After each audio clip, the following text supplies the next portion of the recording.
평안하셨습니까? 사실 저는 그렇게 평안하진 않았습니다. 제가 5년 전에 군대에 입대하는 날에 이제 부모님이 긴장되냐 물어보셨는데 저는 이제 하나도 긴장 안 된다 이렇게 말씀드리고 이제 훈련소 주변에 있는 뷔페집에서 점심을 먹었는데 과일 젤리 3개를 먹고 나왔습니다. 이제 음식을 먹으면 뭔가 체할 것 같고 안 넘어가더라고요. 그래서 오늘 이제 옛날 그 감정이 다시 생각나는 것 같아서 좋은 것 같습니다. 어, 성도님들은 예수님을 믿지 않는 가족이나 친척들 혹은 친구들에게 이 교회에 관하여 질문을 받아보신 적이 있으십니까? 있으시다면 어떤 질문을 받아보셨나요?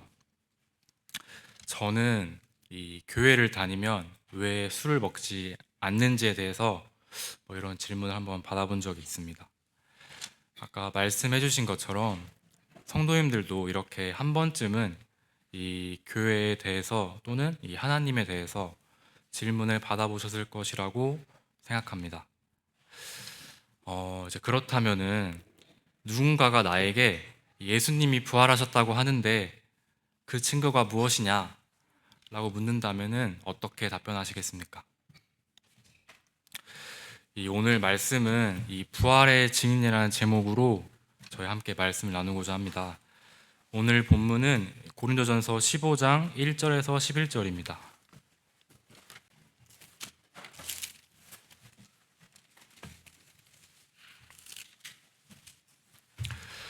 이 고린도전서 15장은 이 부활장이라고 불리는 장입니다. 잘 아시다시피 고린도 교회는 많은 문제들이 있었습니다. 이들은 분파 문제, 그리고 음행의 문제 등 여러 가지 문제들이 있었습니다. 이 에베소에서 고린도 교회 문제들을 접한 바울은 이 편지를 보내서 해결책을 제시하고 있습니다. 이것이 저희가 오늘 읽은 고린도전서입니다. 오늘 살펴본 본문은 이 몸의 부활에 대한 의구심을 가지고 이 교회를 어렵게 하는 몇몇 교사들에게 바울은 본문을 통하여 부활의 증거들을 제시하고 있습니다. 네, 본문을 보시겠습니다. 이 말씀이 짧으니까 함께 이 본문을 읽도록 하겠습니다. 시작. 형제들아, 내가 너희에게 전한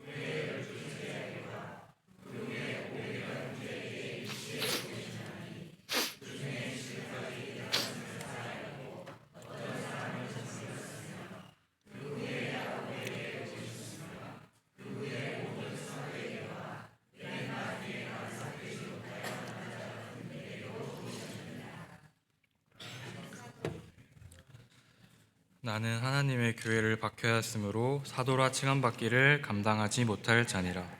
그러나 내가 나된 것은 하나님의 은혜로 된 것이니 내게 주신 그의 은혜가 헛되지 아니하여 내가 모든 사도보다 더 많이 수고하였으나 내가 한 것이 아니요 오직 나와 함께 하신 하나님의 은혜로. 그러므로 나나 그들이나 이같이 전파하며 너희도 이같이 믿었느니라. 네, 감사합니다. 자, 오늘 본문은 제가 크게 3가지로 나누어서 살펴보려고 합니다. 이 첫 번째로 15장 1절에서 2절은 부활은 복음의 기초이다 입니다.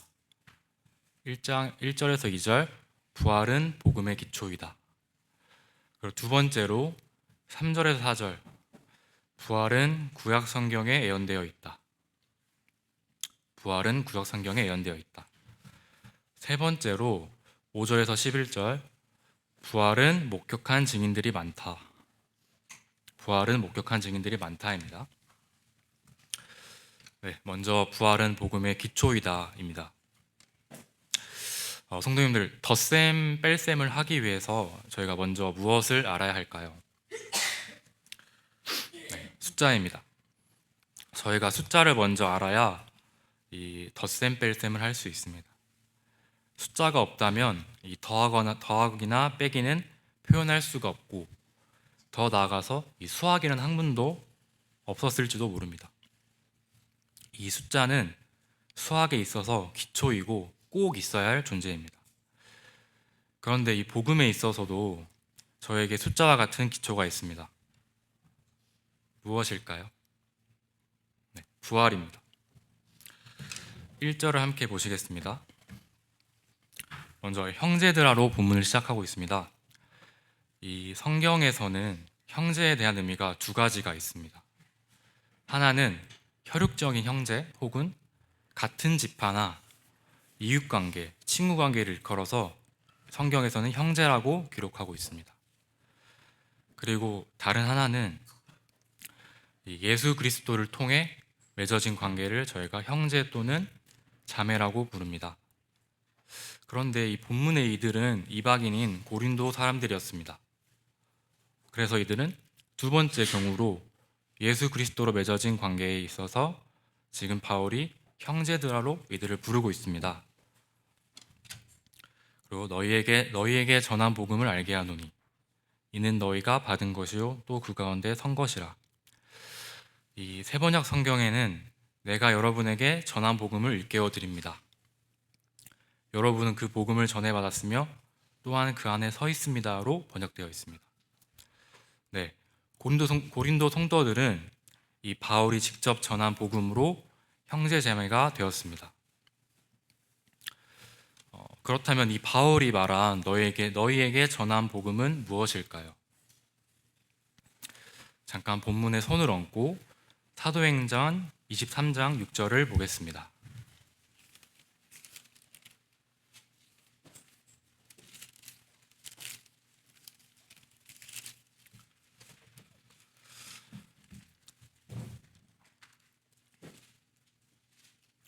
네, 찾으셨으면 함께 읽도록 하겠습니다. 시작. 바울이 그중 일부는 사두개인이요 다른 일부는 바리새인인 줄 알고 공회에서 외쳐 이르되 여러분 형제들아 나는 바리새인이요 또 바리새인의 아들이라 죽은 자의 소망 곧 부활로 말미암아 내가 신문을 받노라. 네, 감사합니다.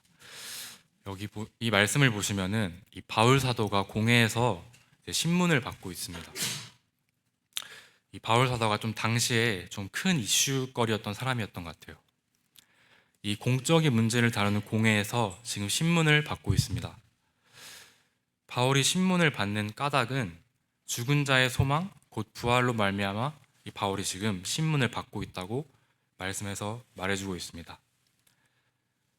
즉 바울이 공회에서 신문을 받는 까닭은 이 부활의 복음을 전파했기 때문임을 우리가 말씀을 보면서 알 수 있습니다. 한 절을 더 살펴보겠습니다. 사도행전 13장 33절입니다. 이건 제가 잠깐 읽겠습니다. 하나님이 예수를 일으키사 우리 자녀들에게 이 약속을 이루게 하셨다 함이라. 시편 둘째 편에 기록한 바와 같이 너는 내 아들이라 오늘 너를 낳았다 하셨고, 이 말씀은 이 바울의 안디옥 설교 장면입니다. 말씀을 보시면은 하나님이 예수를 일으키사, 하나님께서 또 그를 죽은 자 가운데서 일으키사, 이 일으키사라는 구절을 반복해서 바울이 말하고 있습니다. 이 말씀을 찾아보았을 때 바울이 고린도 성도들에게 전한 복음은 이 부활의 복음이었습니다. 다시 저희가 본문으로 넘어오셔서 2절 보시겠습니다. 너희가 만일 내가 전한 그 말, 즉 부활의 복음을 헛되이 믿지 아니하였으면 그로 말미암아 구원을 받으리라. 여기서는 이 만일이라는 조건을 바울이 말하고 있습니다. 만일. 이 조건은 바울이 전하였던 부활의 복음입니다. 그 말을 굳게 지키고 헛되이 믿지 아니하였으면 이 구원을 받으리라고 지금 분명히 말하고 있습니다. 바울은 이 고린도 교회에 다른 복음이 들어오지 못하도록 이 만일이라는 조건으로 명확하게 기준을 정하여 주었습니다. 이 조건 이외에, 즉 부활의 복음 이외에 다른 것은 그들에게 구원을 주지 못합니다. 복음에 있어서 부활이 없다면 그것은 더 이상 복음은 복된 소리가 될 수가 없습니다. 부활이 없다면 그냥 이것은 암울하고 슬픈 이야기입니다. 하지만 이 부활로 인해서 복음은 복된 소식이 되었습니다. 이를 통해서 복음에서 부활은 뺄 수 없습니다. 부활은 복음의 기초이기 때문입니다. 바울은 두 번째 증거로 이 3절과 4절에서 제시해주고 있습니다. 부활은 구약 성경에 예언되어 있다입니다.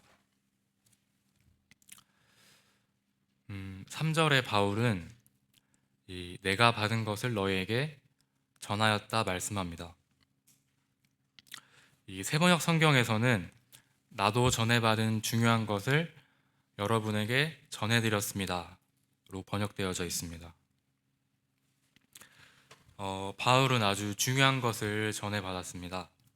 또한 전해받은 것을 혼자만 간직하지 않고 이들, 즉 고린도 성도들에게 전하여 주었습니다. 이것은 앞서 1절에 살펴본 이 바울이 전한 복음이 어떠한 내용인지 뒷받침하여 주고 있습니다. 바울이 전해받아 전한 중요한 것은 무엇일까요? 그것은 그리스도께서 성경대로 우리 죄를 위하여 죽으셨고 장사 지낸 바 되었다가 성경대로 사흘 만에 다시 살아나신 것입니다. 이 본절에서 바울은 주님은 우리 죄로 인하여 죽으신 것이 아닌 이 죄를 위하여 죽으셨다고 말해주고 있습니다. 사실 죄는 주님을 죽일 수 없습니다.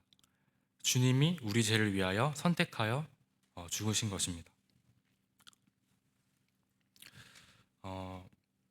여기 나오는 위하여 혹은 위해서라는 단어가 여기 나오는데 이 단어는 참 아름다운 말입니다. 이 위하여라는 말을 쓸 때는 보통 저희가 희생적인 일을 할 때 보통 저희가 사용합니다. 내가 너를 위해서 이렇게 준비했어, 아니면은 나는 하나님을 위해서라면 할 수 있어 등 이렇게 노력이나 희생을 감내할 때 저희가 사용하고 있습니다. 주님께서는 친히 우리를 위하여 죽으셨습니다. 그리고 장사 지낸 바 되어 완전히 무덤에 붙이셨습니다. 혹 부활을 믿지 않는 누군가가 주님이 십자가에서 죽으시지 않고 이 모두를 속이기 위해 사흘 만에 나와 부활한 것처럼 보인 것이 아니냐, 이렇게 반론을 제기할 수 있습니다. 하지만 주님은 십자가에서 완전한 죽음을 맞이하셨습니다. 그리고 주님의 죽음을 확인하고 장사 지낸 바 되어 무덤에 묻히셨습니다. 그리고 성경대로 주님은 사흘 만에 살아나셨습니다. 이것이 바울이 먼저 받았고 전한 복음이었습니다. 근데 이 말씀을 보면은 이 3절과 4절에서 계속해서 반복해서 나오는 단어가 있습니다. 저희가 3번 나왔는데 혹시 눈치채셨나요?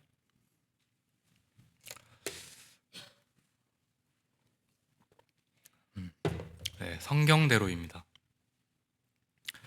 이 주님의 죽으심과 장사되심은 부활이 성경대로 이루어졌다고 성경이 말하고 있습니다.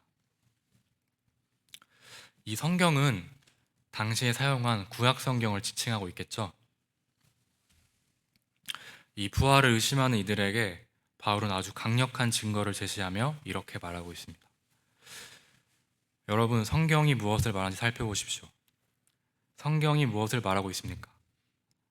고린도 성도 여러분, 주님이 오시기 오래전 이미 성경은 주님의 부활을 예언하고 있지 않습니까? 이 말을 들은 고린도 성도님들은 어땠을까요? 제가 한번 예를 한번 들어보겠습니다. 제가 학생 때 중간고사나 이 기말고사 시험 중에 좀 답이 엇갈리는 문제가 나온 적이 있습니다.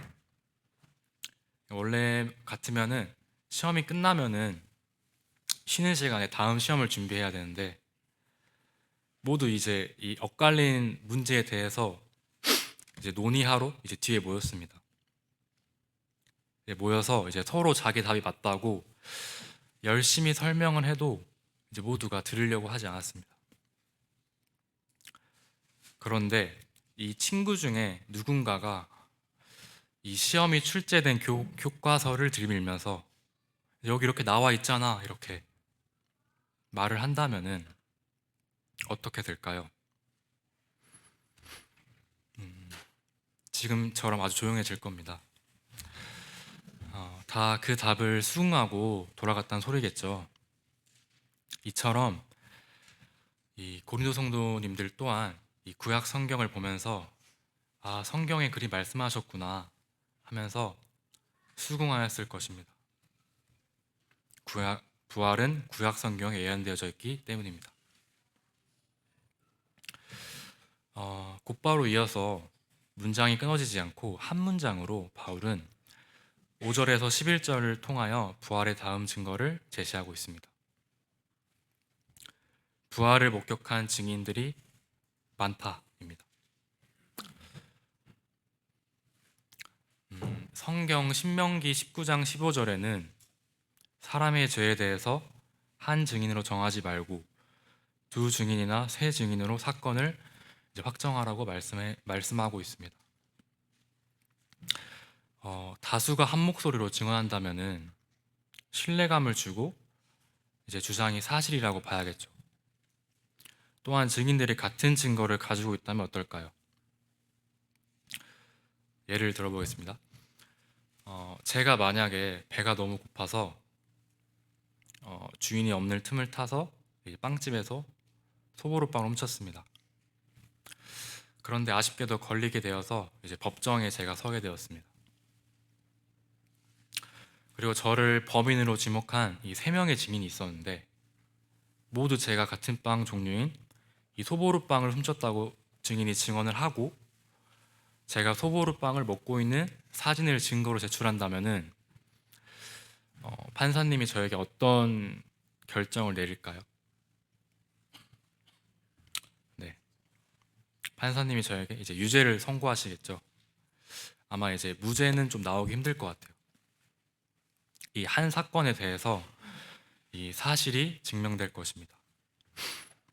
이 부활에 있어서도 마찬가지로 부활을 목격한 증인들이 많았습니다. 바울은 5절에서 11절에 부활의 증인들에 대해서 이제 저에게 말해주고 있습니다.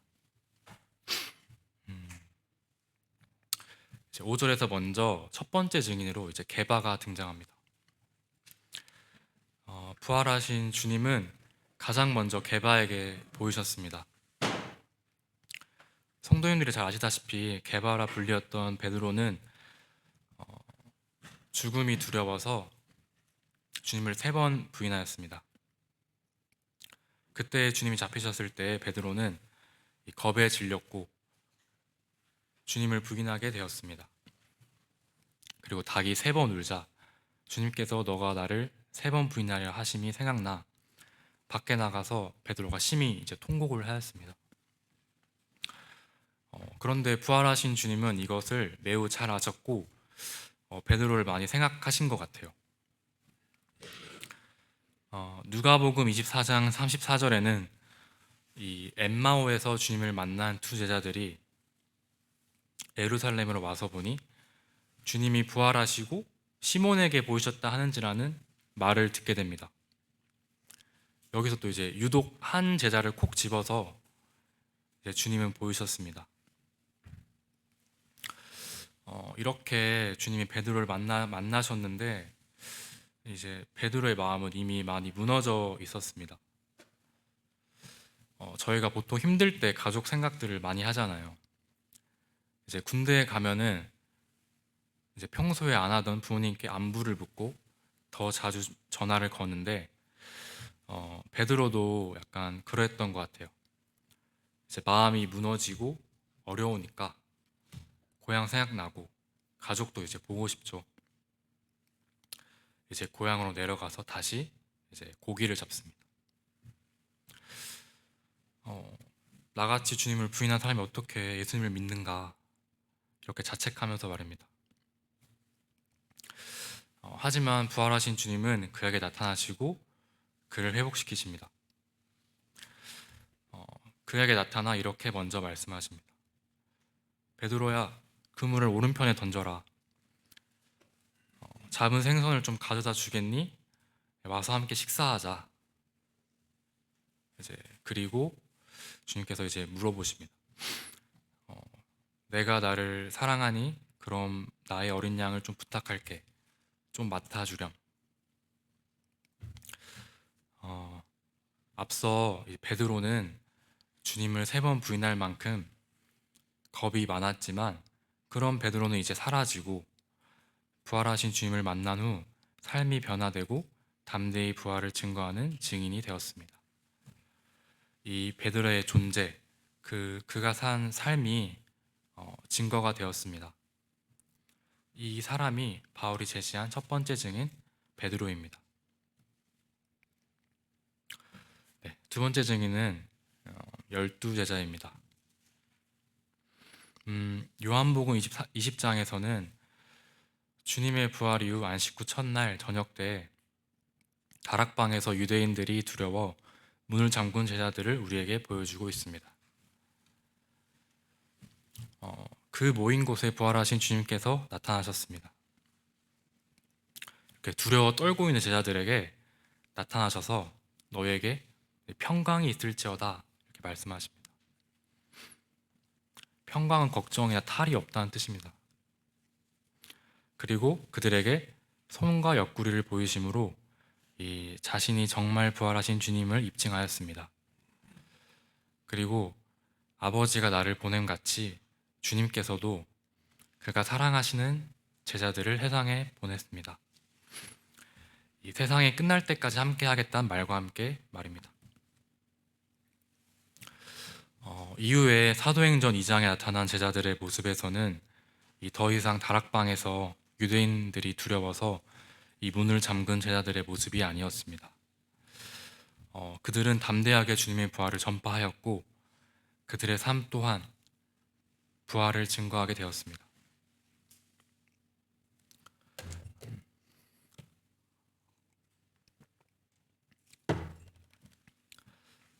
세 번째 증인은 500여 형제입니다.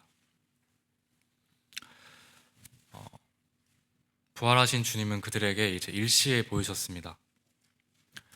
일시에 부활하신 주님을 보았던 500여 형제님들 중 몇몇의 형제님들은 주님 곁으로 그때 당시에 가셨지만 아직까지 살아계셨던 대다수의 형제님들이 존재하였습니다.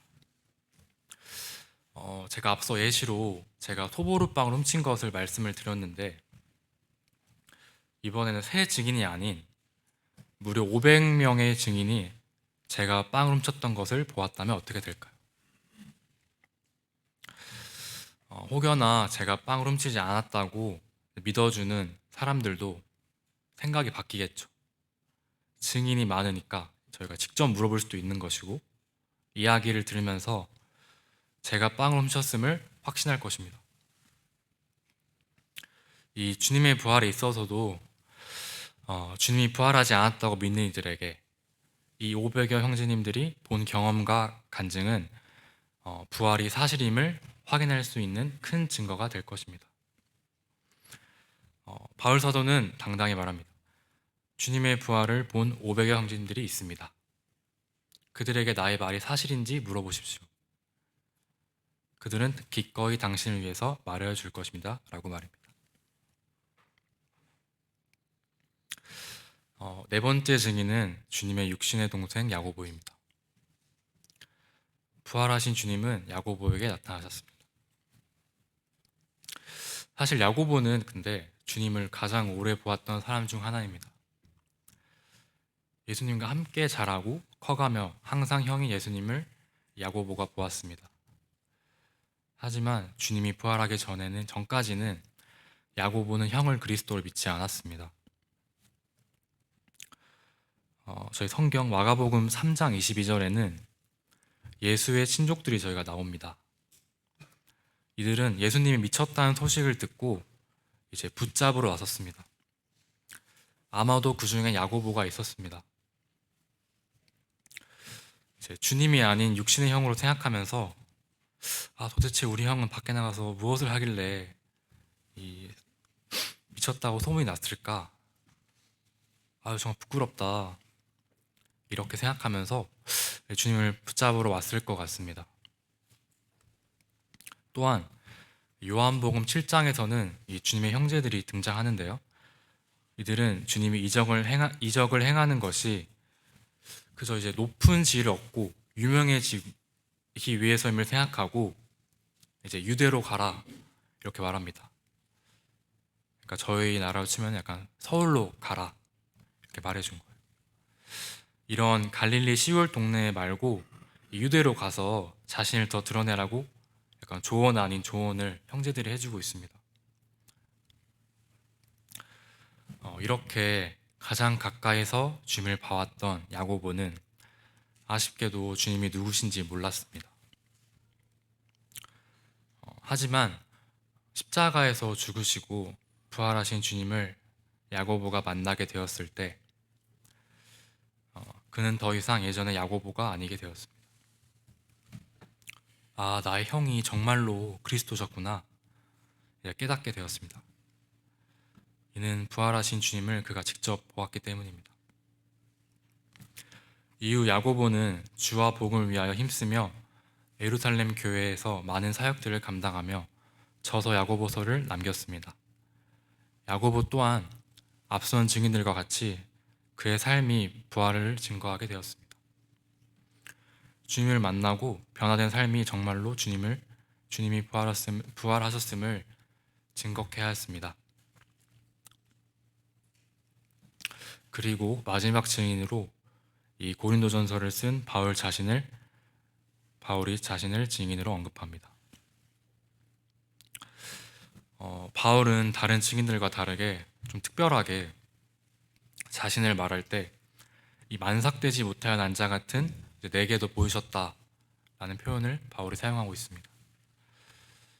바울은 왜 이렇게까지 자신을 낮추어 표현하였을까요?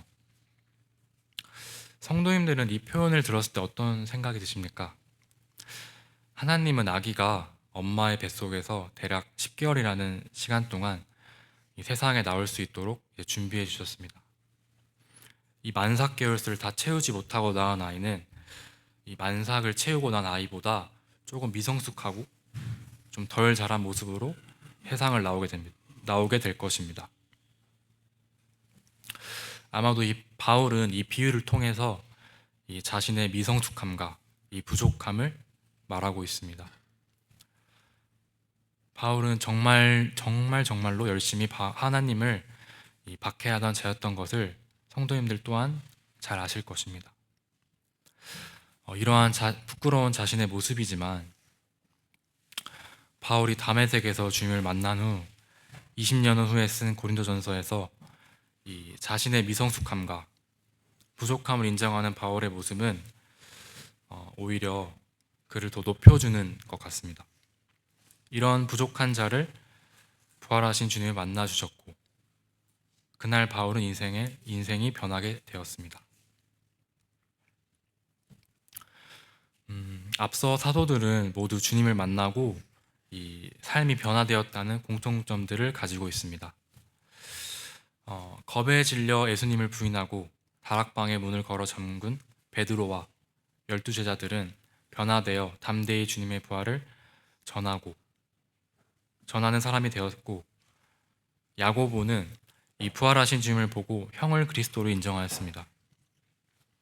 바울 또한 그리스도를 핍박하는 사람에서 주님을 만나고 이제는 주님을 전도하는 전도자가 되었습니다. 그들의 삶이 주님의 부활을 대변하고 있습니다. 증인들 모두 이런 공통점들이 있지만 바울은 자신에 대해서는 좀 더 특별하게 더 설명하고 있습니다. 9절의 바울은 다시 한번 말합니다. 나는 사도 중에 가장 작은 자다. 그리고 곧이어 또 이유를 뒤에서 설명해 주고 있는데 자신은 하나님의 교회를 박해한 사람이기 때문에 사실은 사도라 칭함받는 것을 감당하기에는 너무 벅차다고 바울이 고백하고 있습니다. 바울에게도 분명하게 이 과거의 자신에 대한 부담감이 있었던 것 같습니다. 어떻게 교회를 박해한 내가 어떻게 사도가 될 수 있나, 이런 생각이 드는 것은 사실 사람으로서 매우 당연한 생각입니다. 하지만 10절에서는 그러나로 말씀이 시작됩니다. 그러나 그렇지만 나의 나된 것은 하나님의 은혜로 된 것이니. 앞서 구절들을 살펴본다면은 바울은 사실상 사도가 될 수 없습니다. 하지만 이 바울이 사도가 된 것은 온전히 하나님의 은혜였습니다. 바울은 하나님의 은혜로 지금 그 자리에 설 수 있었습니다. 그리고 고린도전서를 쓰고 있는 현 시점에서 20년간 사도로 사역하며 자신의 사역들을 회상하며 이렇게 말합니다. 내게 주신 그의 은혜가 헛되지 아니하여 내가 모든 사도보다 더 많이 수고하였으나 내가 한 것이 아니요 오직 나와 함께 하신 하나님의 은혜로다. 바울은 하나님께서 자신을 사도의 자리로 세워주신 그 은혜를 헛되이 허비하지 않았습니다. 바울은 당당히 모든 사도들보다 더 많이 수고하였다고 고백합니다. 부족한 자신을 사도로 세워주신 하나님의 큰 은혜로 정말 그는 열심히 일하였습니다. 오히려 그 은혜가 이 부족함을 메꾸고자 하는 충성심과 의무감을 더하였을 것입니다. 하지만 이 바울이 이렇게 많은 사역을 감당하고 일할 수 있었던 것은 이 바울 자신의 개인적인 성과가 아님을 말합니다. 바울은 분명 열심히 일하고 노력하였습니다. 이 고린도후서 4장 23절과 24절에서는 이 바울이 말하고 있습니다. 내가 수고를 넘치도록 하였다. 매를 맞고 헐벗고 옥에 갇히기도 더 많이 하고 매도 수없이 맞고 여러 번 죽을 뻔하였다. 이렇게 바울이 고백하고 있습니다. 그러나 지금까지의 사역의 결과들을 바울은 하나님의 은혜로 공을 돌리고 있습니다. 사도로서 자격 외웠던 바울을 통하여 이 놀라운 사역을 이루신 하나님을 보게 됩니다.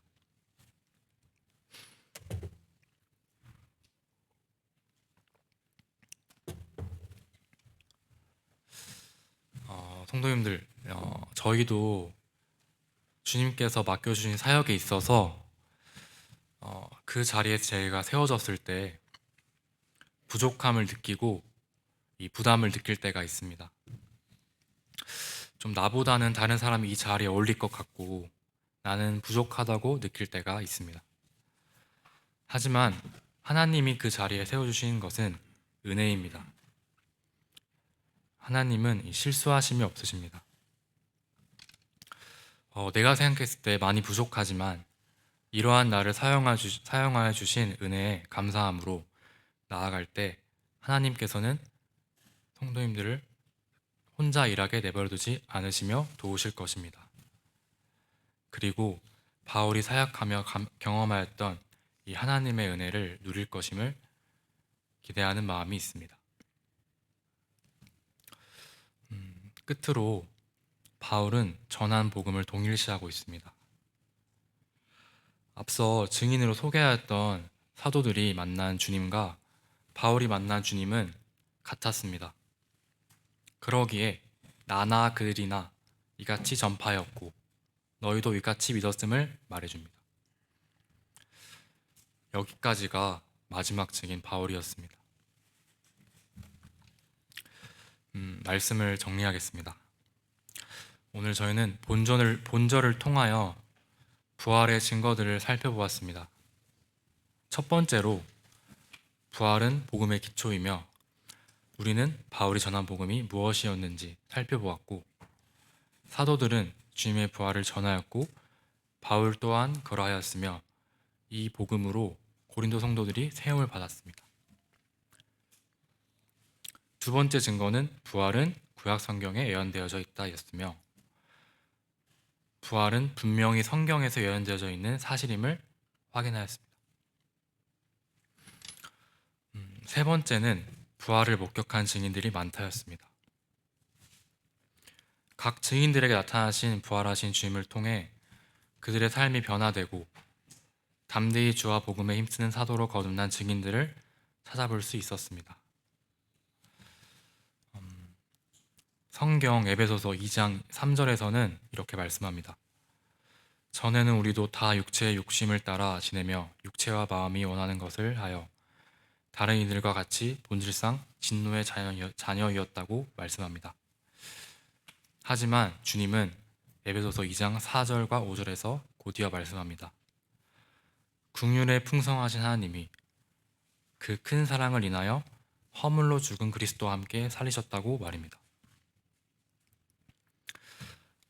그때 2000년 전에 증인들이 만난 부활하신 주님은 지금도 우리 가운데 계시며 우리의 삶 또한 이제는 예수님을 알기 전과 후로 나뉘게 되었습니다. 그때 증인들이 만난 부활하신 주님은 지금도 우리 가운데 계시며 우리의 삶 또한 이제는 예수님을 알기 전과 후로 나뉘게 되었습니다.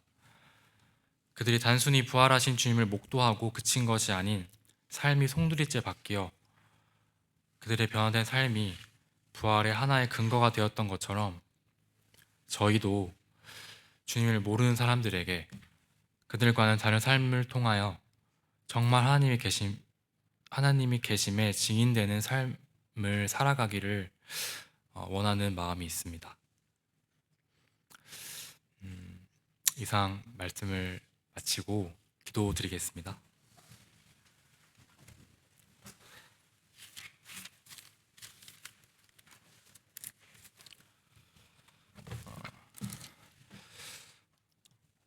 바나바